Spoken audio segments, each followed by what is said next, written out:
ايه رأيكم نرجع نتكلم تاني عن رمضان زمان وذكريات رمضان زمان؟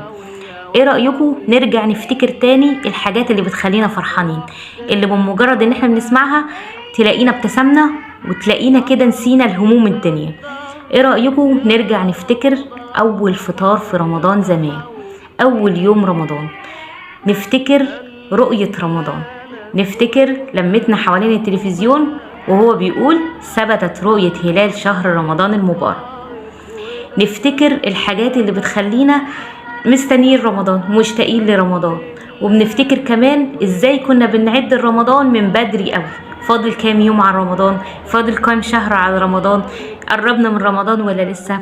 الحاجات الحلوة اللي بقالنا كتير ما تكلمناش عليها، والذكريات الجميلة اللي بقالنا كتير ما تكلمناش عليها. شاركوني بقى بذكرياتكم كده وكلامكم عن رمضان الحلو اللي بيفرحني، وكل كلمة بتكتبوها بتدخل قلبي وبتفرحني بجد. كل سنة وانتم طيبين، كل سنة وانتم طيبين بمناسبة اقتراب عيد الأضحى المبارك، أول محطة لينا في عدنا التنازلي لرمضان. أول محطة كده عدى عيد الأضحى المبارك، خلاص نبدأ بقى من بعد عيد الأضحى. فاضل إيه؟ المولد النبوي، المناسبات الحلوة اللي احنا بنستناها كده اللي بتخلينا نعد رمضان ونحس إن احنا قربنا من رمضان. ما تنسوش طبعا صيام يوم عرفة، ما تنسوش طبعا صيام التسع الأوائل من ذي الحجة، ما تنسوش طبعا ان الايام دي ايام مش بتتعوض. فبرضو من ضمن الحاجات اللي احنا بنقولها ان احنا ما ننساش الايام الحلوة دي. نرجع بقى لذكريات رمضان، نرجع بقى لليلة الرؤية. فاكرين ليلة الرؤية واحنا قاعدين بقى مستنيين كده، والرؤية هتبدأ الساعة كام، والمغرب أذن، بعد المغرب هنستنى احتفال الرؤية، قراءة القرآن. كان دايما على أيامنا اللي بيقرأ قرآن في ليلة الرؤية دي الشيخ أحمد نعينع، كان أغلب الأيام كان هو اللي بيقراه. المفتي اللي كان على أيامنا برضو اللي أنا فاكراه الشيخ نصر فريد واصل، اللي صوته كان مميز، صوته كده لسه بيرن في وداني وهو بيقول ثبتت رؤية هلال شهر رمضان. كان على أيامنا ما بيقولوش رمضان فلكيا إمتى، ما كانوش بيقولوا قبلها رمضان هيبقى يوم كذا، كنا بنتفاجئ يعني. كلنا كده بنبقى قاعدين ومستنيين يا ترى بكره ولا مش بكره. دلوقتي بيبقوا عارفين فلكيا امتى، بنبقى برضو ايه عندنا استعداد شويه ان هم قالوا ان هو الهلال هيظهر مش هيظهر. انما زمان ما كانش فيه الحاجات دي، كانت بتبقى الفرحه مفاجاه، نبقى قاعدين كده ومستنيين وفجأة المفتي يقول ثبتت رؤية هلال شهر رمضان. نبدأ نجري ونطلع وناخد فوانيسنا ونطير كده على الشارع ونشوف الناس ونشوف فرحة الناس في الشوارع.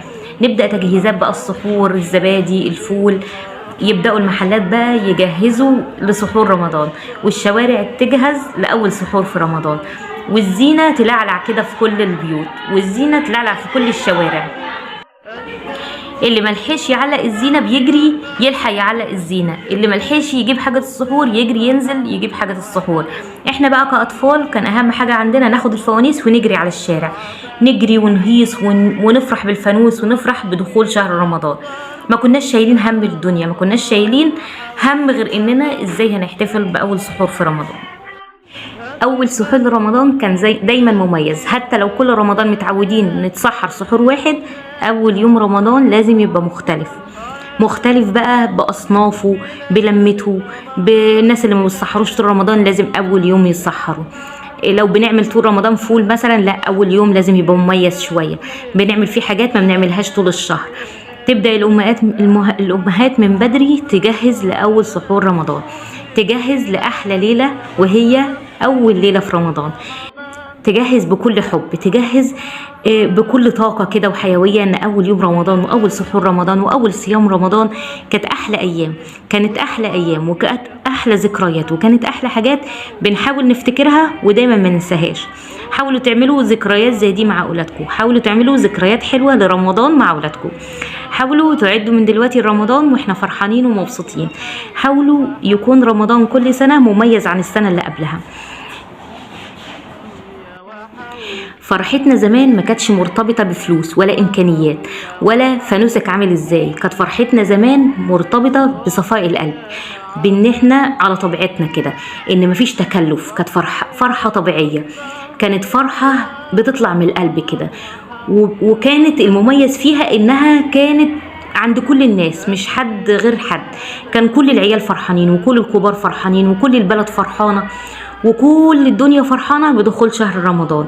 مش زي دلوقتي بنحسب لها هنصرف ايه وهنعمل ايه وهنسوي ايه. كان رمضان زمان ماشيين فيه بالبركة، ماشيين فيه باللي موجود كده، بس بنحاول ان احنا نبقى فرحانين بكل حاجة فيه. كان رمضان زمان مختلف طبعا عن دلوقتي، مختلف في كل شيء، مختلف في كل حاجة، مختلف في كل الناس اللي كانوا موجودين حوالينا. كان زمان ناس موجودة حوالينا دلوقتي مش موجودين، ربنا يرحمهم ويغفر لهم يا رب. ذكرياتهم دايما موجودة في قلوبنا، ذكرياتهم دايما بنحاول نحكيها لولادنا عشان يفتكروهم هما كمان. ذكرياتهم عمرها ما هتضيع، ذكرياتهم كل ما نفتكرها بنحس ان الدنيا لسه بخير. حاولوا تفتكروا رمضان وذكريات رمضان وحاجات رمضان الحلوة اللي بتفرحنا.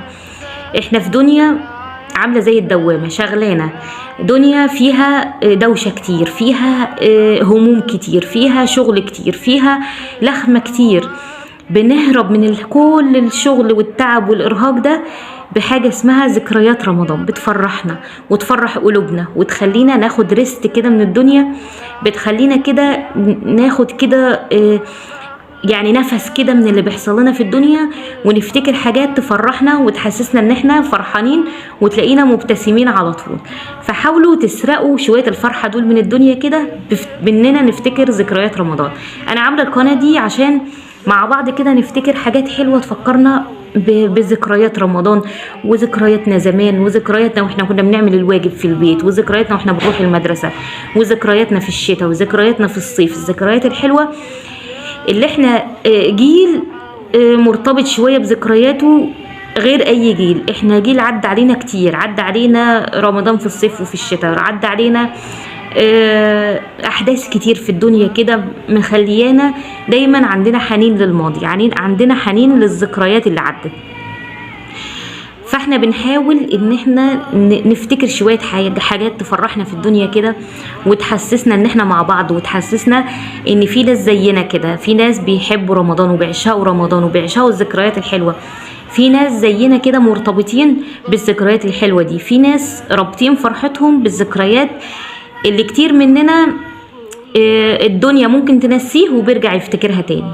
ذكريات رمضان لا يمكن تتنسي، ذكريات رمضان دايما في القلب. كل سنة وانتم طيبين. هستناكوا تكتبولي، كل واحد يكتب لي كده ذكرى ما بنساهاش في رمضان، كل واحد يكتب لي حاجة كانت مميزة جدا في رمضان عنده، كل واحد يكتب كده تعليق يكتب لي فيه حاجة كان بيعملها في رمضان ولا يمكن ينساها، ودايما بتفكروا بالحاجات الحلوة والأيام الحلوة في رمضان.